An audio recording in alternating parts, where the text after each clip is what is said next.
Hello and welcome into another episode of Locked On Wolves. Today on the show, Naz Reid has signed a contract extension before the start of NBA free agency. Why that's a fantastic time to get a deal done.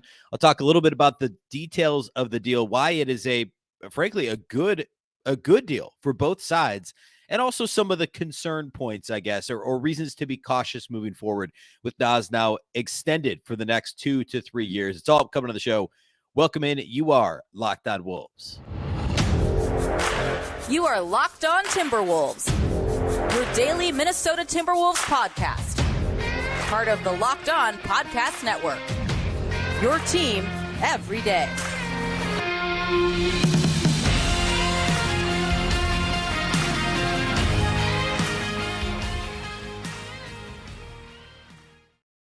Hello and welcome to the Locked On Wolves podcast, part of the Locked On Podcast Network, your team every day. My name is Ben Beecken. I'm the host of Locked On Wolves. Happy Monday, everybody. Hopefully you had a fantastic weekend.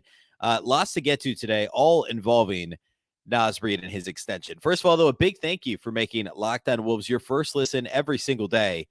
Locked On Wolves is free and available everywhere. No matter where you listen to podcasts, you can find this show. You can also watch on YouTube and also on the Locked On Sports Minnesota app on both Roku and Amazon at Fire TV. This show, along with all the other Locked On Minnesota podcasts, can be found there. More great local sports coverage 24/7 for free. Again, it's the Locked On Sports Minnesota app today on Roku and Amazon Fire TV. All right, the big news at Timberwolves land came down Sunday afternoon, actually right when I was about to record the podcast. Glad that I didn't at that time because I would have had to redo it to talk about Naz Reid. We're going to get to some draft stuff later this week because we've only had the one show since the draft. I want to talk a lot of Wolves picks, Jalen Clark, Leonard Miller from last Thursday. That'll be a lot of what we get to this week. But Monday is all about Naz Reid. Naz gets his day, and good on Naz. That's where I want to start. So Sunday afternoon, first broken by Adrian Wojnarowski of ESPN, reported that Naz Reid signed a 3-year, $42 million extension that involved a player option. At the time, we did not know if it was 3 plus a player option or 2 plus a player option. And actually still, as of this recording, we don't know the breakdown yearly of the contract, just that it's 3 years, $42 million. It was reported later, and I believe it was John Krasinski in the Twin Cities for The Athletic that reported that the player option was the third year. So the first 2 years are guaranteed. Year 3 is a player option. According to Spot Rack, it's got Naz at $12.9 million next year, estimate 13.9, and then 15 the following year. So we don't know for sure what it is, but we'll call it, rounding up, 13 million this year, 14 million the next year, 15 million the year after that, which is the player option. And that's an average annual value of $14 million per year. So let's start. Well, first of all, let's start by acknowledging that, just say congratulations to Naz Reid. I mean, like, Naz is obviously the story of player development in the NBA, and you don't get that many of these stories. It's not quite like, Major League Baseball and homegrown players, or even the NFL, like low draft picks that end up earning roles quickly. This is like, you don't get a ton of these, like over the course of 4 years, a second rounder, an undrafted guy goes from not playing /G League to like legitimately, getting paid as a free agent or a pending free agent. It is pretty unusual. By the way, I should say off the top of the show, if you hear a banging in the background, the neighbors having their roof redone, it feels like it's an all-day thing. There's really no way around it. So I apologize if you just hear this like incessant knocking in the background. That's what that is. So I like, you just don't get that many of those homegrown stories. I know the league wants you to talk about like all these former G League players. That's not quite what it is, right? The G League for a long time, frankly, has been where teams just kind of stash guys and, pull from because in theory they're more NBA ready or whatever. And now that teams have one-to-one affiliates, you can install some of your offense there as well and all that stuff. But Naz is like truly a player development story, and it spans multiple regimes, right? Because Gerson Rosas was who originally signed him as an undrafted free agent, initially just as a Summer League invite and a two-way player. And then he was so good in Vegas at Summer League, the Wolves extended him the same deal they gave Jalen Noel, who was a second-round pick, which was 4 years, partially guaranteed, essentially the minimum. And it's a win-win, right? Because if you're an undrafted player, you take any guaranteed money you can get, anything, right? And if you're the Wolves and he's, say he was They could have gotten out from under him basically after a couple of years with really no harm, no foul if he wasn't good. Well, Naz quickly worked on his conditioning. He pretty much has stayed healthy. I know he had foot issues when he first came to the league, and obviously the broken wrist recently, which was fluky. But he stayed healthy. He's worked hard. He's been in and out of the rotation. He played solid minutes when Towns was injured a couple of years ago. So all that to say, good on Naz. And I think it's more about Naz than it is about the Timberwolves as an organization. It's both, right? Because it's rewarding the player, and yeah, the Wolves did a good job. But the focus should be on Naz Reid and not the organization as a developmental story. Because again, these stories are few and far between, regardless of organization, right? I mean, the Golden State Warriors don't have that many quote unquote player development victories, right? Other than guys who are supposed to be really good, like Steph Curry, or guys that were plug and play right away and then were kind of out of the rotation relatively quickly. Remember, like Jordan Bell or like Kevon Looney, I guess, is more of a, but like he was in the rotation early, right? Naz is a true like undrafted guy, not in the rotation for like 2.5 years, basically, except for some injury stints. And even not at the beginning of this last year, he had multiple DNP CDs because he was playing behind Rudy Gobert and Karl-Anthony Towns, which, by the way, was part of the reason I argued against extending Naz Reid at a high value, was because of that. Like, you have to, we'll talk about that later. But all that to say, the focus should be on Naz. Congratulations to Naz Reid. He worked so hard. And also, like, he could have gotten more in the open market, but he wanted to be in Minnesota, and he did what he wanted to do. He got it done. Let's talk about the nuts and bolts of the deal, and then I want to cover the good of the contract and also concerns or reasons to be cautious over the course of this deal.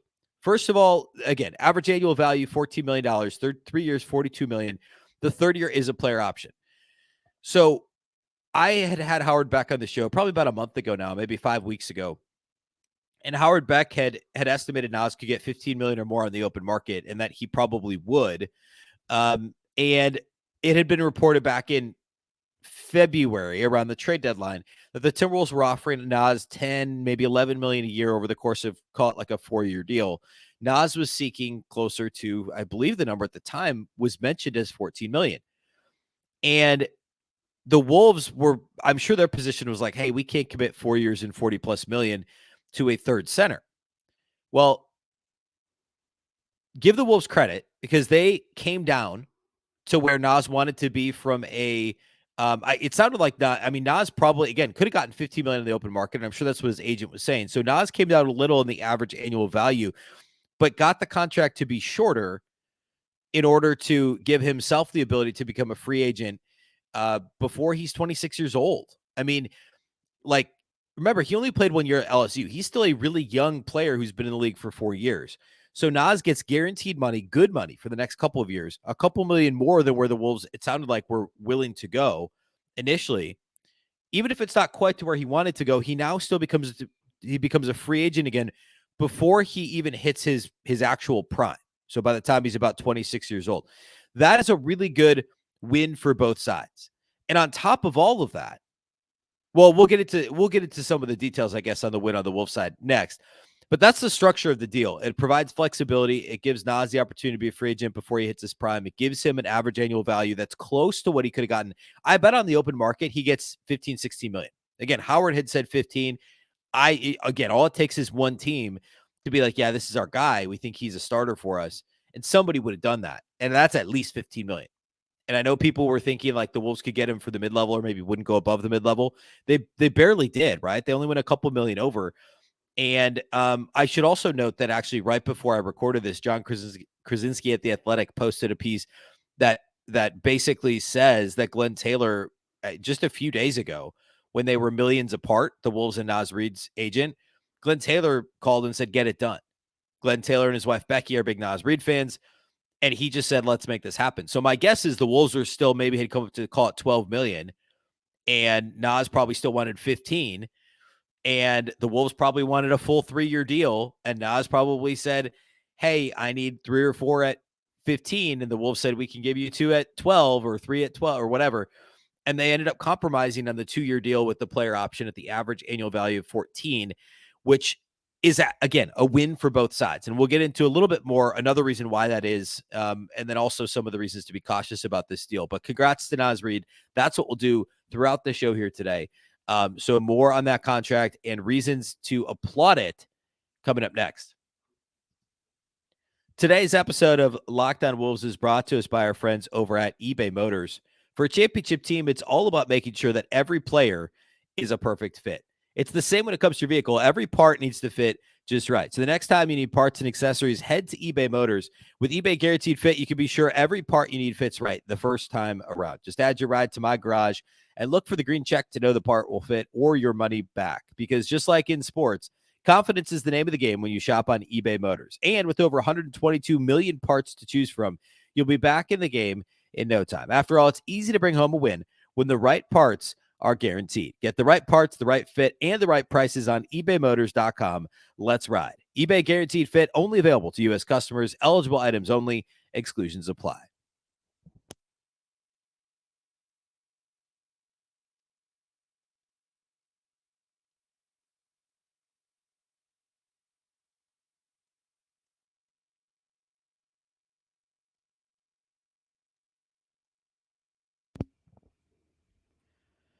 A big thank you once again for making Locked On Wolves your first listen every day. Of course, every dayers, we're going to talk a little more Naz Reid because we'll have to talk about the rotation throughout the week, but a lot more draft. Getting into the Wolves' 2 picks from last week. The rest of this week, also the Summer League roster's out. Summer League starts in about a week and a half, so Summer League practices early next week.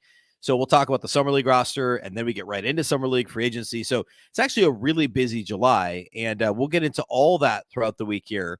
Packed shows for you. At some point, we'll have another crossover. There's still teams, we'll call it sharks circling in the water looking for Karl-Anthony Towns. I'm going to indulge the conversation because it's still not impossible Karl-Anthony Towns is traded. I don't think it will happen.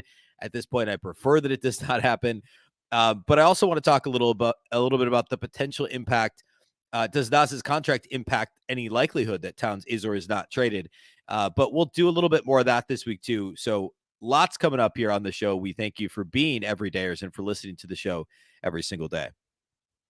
All right. Let's talk about some of the additional details on the extension and why it's a good deal for everybody.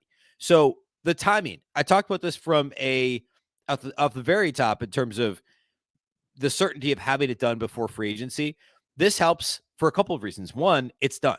Like, put simply, it's done. It's one less thing hanging over, wondering like, what are we going to do with this cap space? What if Naz signs elsewhere? Then what do we do?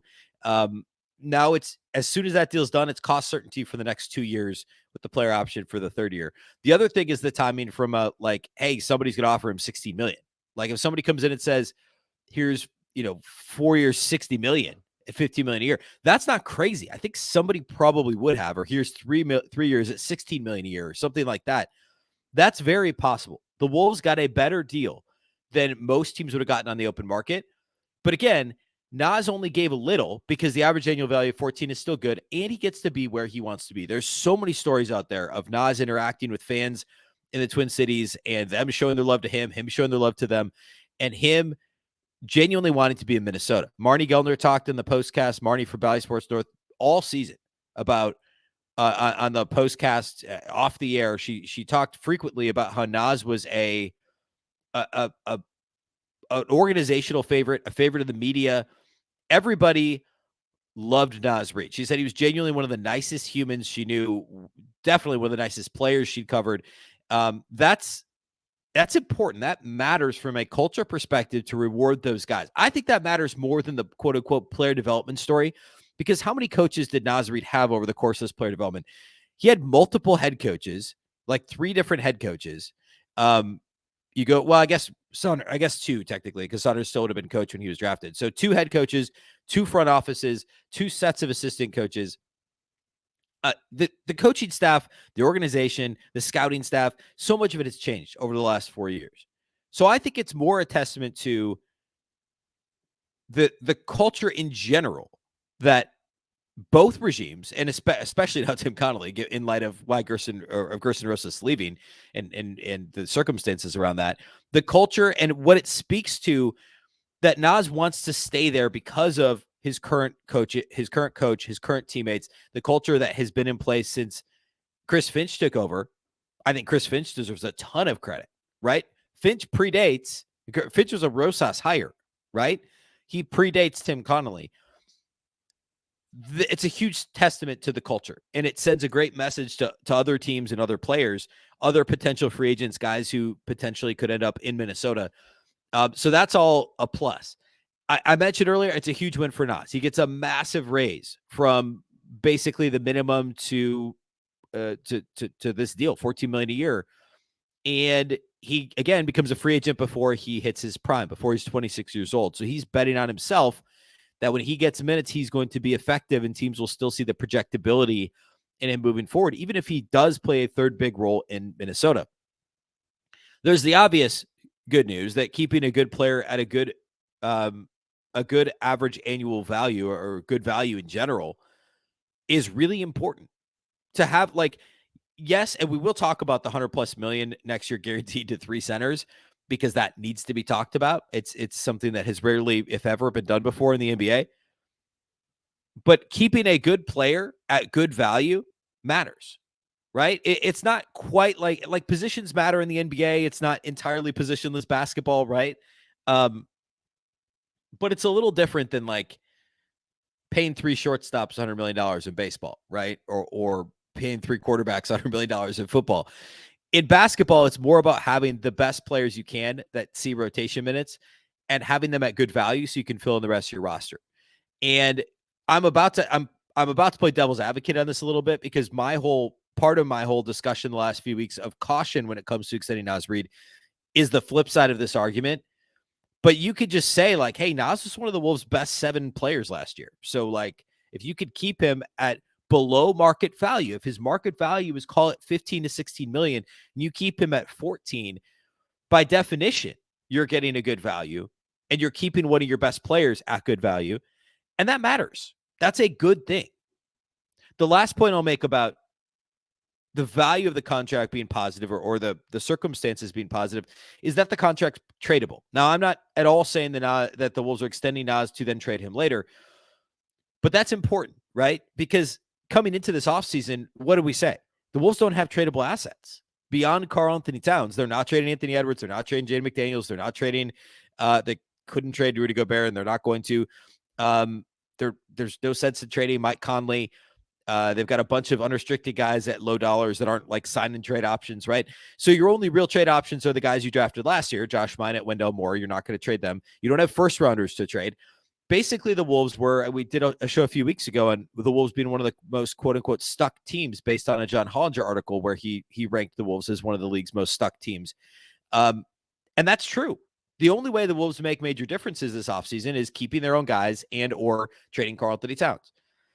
But now Naz Reid is a trade asset moving forward. Of course, he can't be traded for a few months, but like say at the deadline, if for some reason something goes terribly this season, he'd be an asset. More likely it would be next offseason or the deadline following.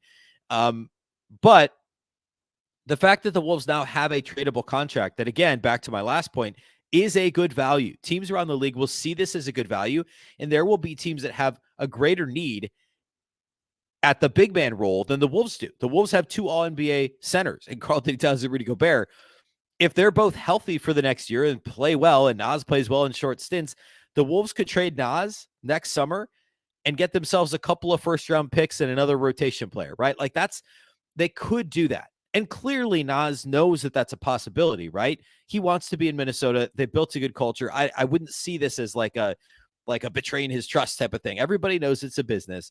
It's only a 2-year deal. If like Naz truly wanted to go down the path of like, I'm going to be super loyal to this organization, he would have signed for 10, 11 million a few months ago. And of course, nobody would expect him to do that. It would be absurd. But that's kind of my counter to, I guess, the straw man I've set up now of like, oh, well, it'd be disloyal and you undo all this if you trade him a year. No, that's how the NBA works. It's good value. Other teams would want that good value. So if there's a team that has a catastrophic injury at the end of next season and they have a big hole to fill next June, the Wolves could say, yeah, we'll take your first rounder and a couple future firsts or whatever to trade Naz Reid. That's a possibility. But the value of the contract, knowing that he would have gotten more on the open market and knowing that he's only not even 24 years old, and and it's a number that's in a very tradable range, right? You could package this salary and one more to get to a max level. You could trade this salary and get a couple of role players back, like guys in the Torian Prince range in terms of salary and rotation. Like you could, or rotation, like what their preferred ideal role is. There's a lot of possibilities because it is a salary, a dollar amount that's very reasonable, and it's in a good range to be traded. And that's another benefit. You have to consider all these things when you're extending guys and signing guys in the NBA. All right. I want to close with concerns is maybe a strong word, but I guess words of caution, which includes some of the reasons I was wary about giving Naz Reid this amount of money. So we'll do that here next to close the show today.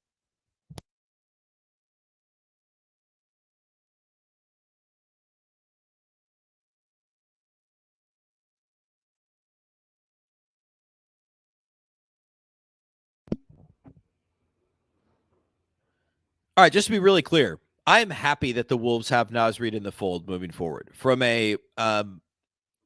somebody who grew up following the Timberwolves, it's great to see them retain their own talent who could have gotten paid elsewhere more. And a guy also from a player development standpoint, or from his own personal story, working from, frankly, an overweight, out of shape, undrafted player to a legit rotation piece making an average annual value of $14 million a year. That's fantastic. However, from an analyst standpoint, from a realist standpoint, the Timberwolves are now paying $105 million next year to three guys whose primary position is center. Rudy Gobert is only playing center. Karl-Anthony Towns, for 90+% of his minutes in his career, has played center. Naz Reid, similar story. Close to, we'll call it about 90%. I'm exaggerating a little, but close to that have been played at center. So that's one of the reasons I was cautious. The other thing is, I'm going to pull up the actual minutes here in a second, but I talked about this the other day in kind of my, I guess, if I had just like a trump card and like, here's why a deal doesn't make sense. If I had to just give one reason, it would have been that last year when Karl-Anthony Towns was out, Karl-Anthony Towns missed 53 games last season. Naz Reid still only averaged 18.4 minutes per game, despite the fact that Karl-Anthony Towns missed 53 games. That, to me, would concern me if I'm Naz for how many minutes I'm going to get, and also for the Wolves to give a guy who, like, I'm glad he loves Chris Finch, and I'm glad Chris Finch loves Naz Reid, but he still only found a way to get him 18 minutes per game. Before Karl-Anthony Towns' injury, Naz Reid only, so the first 15 games of last season, Naz Reid only averaged 12.9 minutes per game, less than 13 minutes per game. He missed 3 games because he was banged up, but there were 4 games that Naz Reid did not play in, as a did not play coach's decision, a DNP CD. So the first 21 games of the season, Naz played in 15. He missed 3 due to injury, 3 because he just simply wasn't part of the rotation. And he had 4 other games that he played less than 10 minutes, including one that he played just 2 minutes in. And he averaged 12.9 minutes per game over 15 contests before the injury. Now, you could argue, yeah, that was before he broke out. Sure.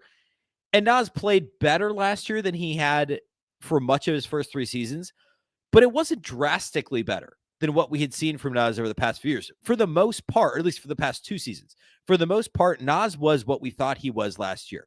The biggest thing is that he maintained his 3-point percentage of 34+%, while increasing the volume, as being a little bit of a more high usage guy, right? His usage rate was much higher last year, and the rebounding improved incrementally. And I've talked about this a ton on the show. If you're a regular listener, you know I've harped on Naz Reid's rebounding for years. That was my biggest concern with him as a backup center, was he was a poor rebounder. This last year, he was a competitive rebounder. By far a career high in rebound rate. It improved almost 2 percentage points. It improved almost 5 percentage points on the defensive end of the floor.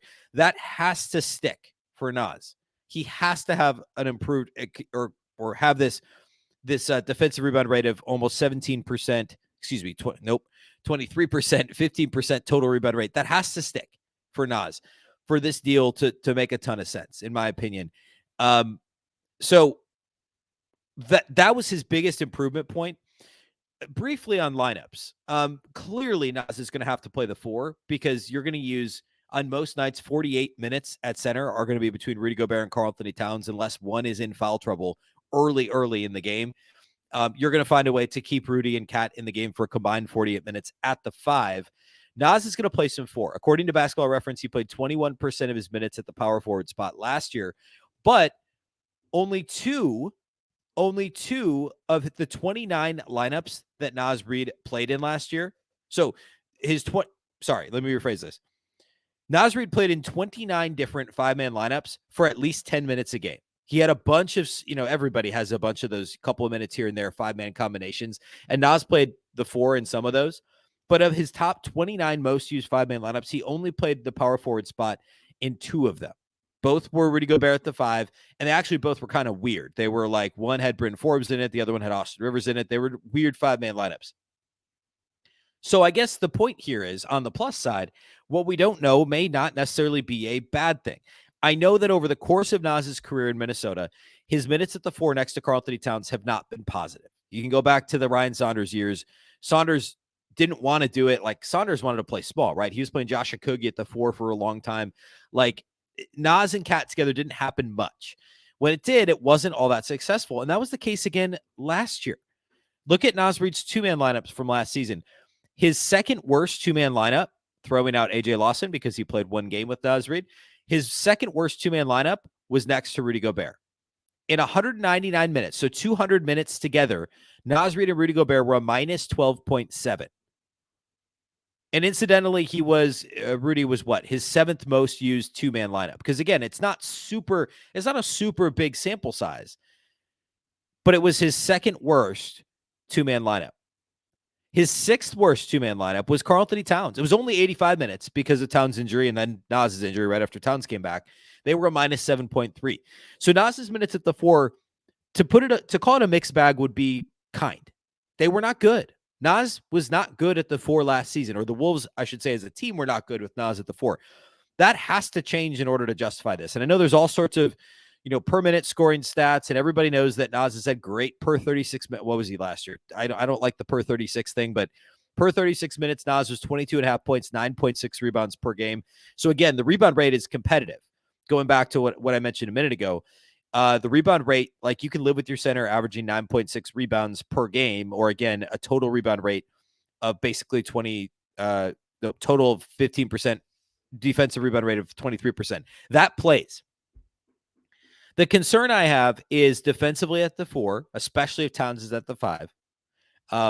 That's my primary concern. And again, I think he improved a little there last year too. The block rate was down, but that's because of the coverage the Wolves were playing, and just, he played a little more with Rudy too. And so when he was at the 4 with Rudy, his role wasn't to be the low man and protect the rim. So I have a little bit of concern there. I have a little bit of concern about the 3-point shot. I know it's been consistently around 34% his entire career, but as the volume continues to increase, that's still well below league average. And if he's playing at the 4, our team's going to respect that enough to provide enough spacing on offense. I know he kind of counters that because he's such a good passer and he can put the ball on the floor. And his most dangerous thing is the straight line drives off the dribble. He's like a light version of Karl-Anthony Towns, a more athletic version of Karl-Anthony Towns, but in terms of his efficiency, a light version of Karl-Anthony Towns. So the 2-man lineups with other bigs concerns me. The rebounding must stay. The shooting percentage has to stick and hopefully improve as the volume improves, which is a lot to ask. So there are reasons to be cautious. And yes, it gives the Wolves another trade asset, but they also have more than $100 million guaranteed, $105 million guaranteed next year to guys who are best cast as centers. And it's only going to feed into some of the national conversation, people kind of poking fun at the Wolves. So be prepared for that. If you haven't seen it already, it's going to be out there. Now, I think it helps that a lot of people just love Naz Reid. People are happy for him. But there's going to be teams that, national media folks that laugh at the 100 million plus to centers. And there's some fair criticism to be had there. To be very, very clear, there's some fair criticism to be had there. But because Naz and Karl-Anthony Towns are both such unique players, it can work. And I want to talk more about some of the rotation stuff. We'll get into more of the lineup data, more of like who fits with who, and also who's going to see rotation minutes of the 2 second-year guys in Mina and more, and the 2 rookies in Miller and Clark. Well, Clark's out for months because of the Achilles injury, but we'll talk about all that this week. So yeah, I mean, like, there's a lot to get to. I have so much planned for the next couple of weeks, and I'm excited to talk more rotation now that we have some answers heading into free agency that starts here in less than a week now.